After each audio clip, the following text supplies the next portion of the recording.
as he said before, and so on. Are there any of those?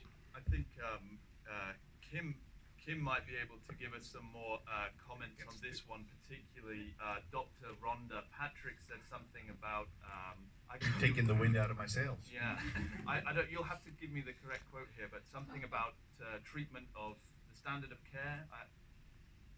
Yeah, she just had a talk at the cardiacs convention for doctors, and she got up and she said that in the next 10 years, it's going to be, part of standard care is using the sauna because of the benefits that you get from that. You mean cardiovascular disease or something like that? Yeah. Oh, okay. So meaning that health is the big trend that is coming, or well, it is, and also that sauna is going to be part of that because there's so many benefits from that, and that's one thing that we direct a lot of people to is to her website, which is foundmyfitness.com, and it's all unbiased research. So she's collected a lot of information and put it there. But it's true, like Yarrow was saying, that most people in the U.S., their first place is like at fitness club, and that's why a lot of people are really turned off by sauna because they're like, it's too hot, and a lot of places it says do not pour water on the heater, you can get electrocuted. So it's a complete, they just don't have a good experience there. So most of our customers come from people. It's either they grew up with sauna, or they traveled to Europe and experienced it properly, or have gone to a high-end resort where it's also incorporated properly as sauna. yeah. Now, if we go Finland and ask people here on the streets, probably anyone can say that sauna has some health benefits, or at least they think so, and they know that it's good for your health. At least it's not bad for your health. So, Josephine, when you have customers who do the luxury cruise, what are the reasons they go to sauna? Do they know is there a health benefit reason, for example, when they go? Sometimes we actually do have majority of American guests on board our cruise ships, in particular. The average age is plus 55, with most of them being plus 65. I would say that there is a big interest. There is maybe not so much knowledge about the health benefits, but there is a big interest in the Nordic lifestyle and Nordic well-being overall, and that's the reason why they come to us.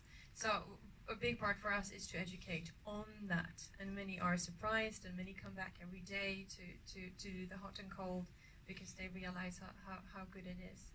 But reverting back to what you said before, like we all know this, but the wellness industry is booming.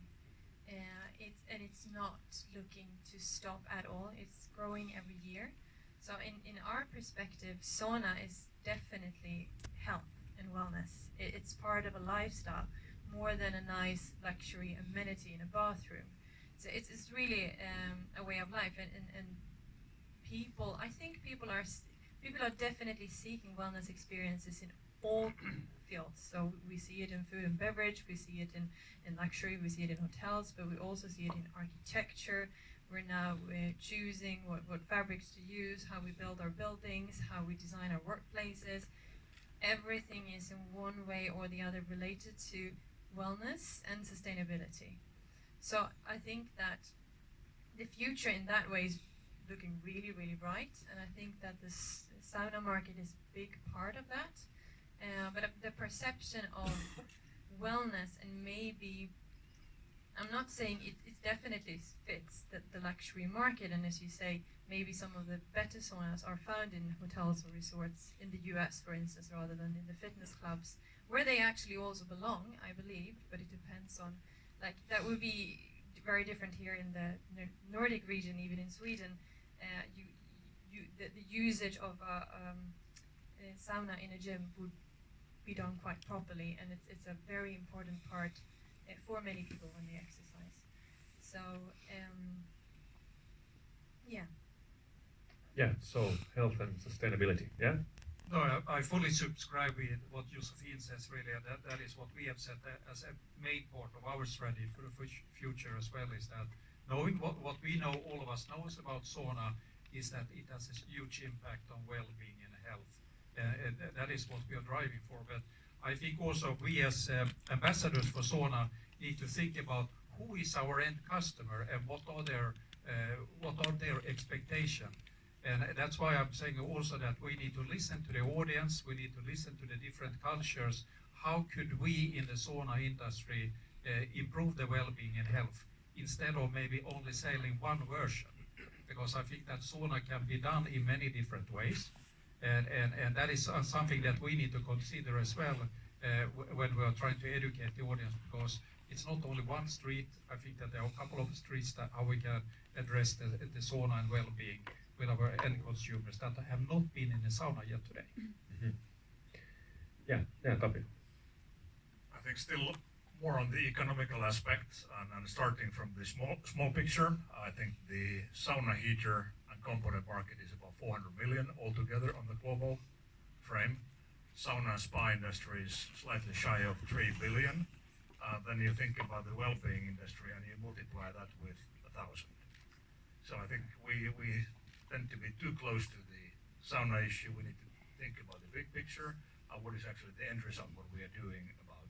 All the players in the sauna and spa industry are multi-local, small companies, and I think we in a way lacking a common voice on the market, and we need to do common marketing on the health and well-being aspect, and then I think we'll all have a good goal going forward in that respect. Mm-hmm. Yeah.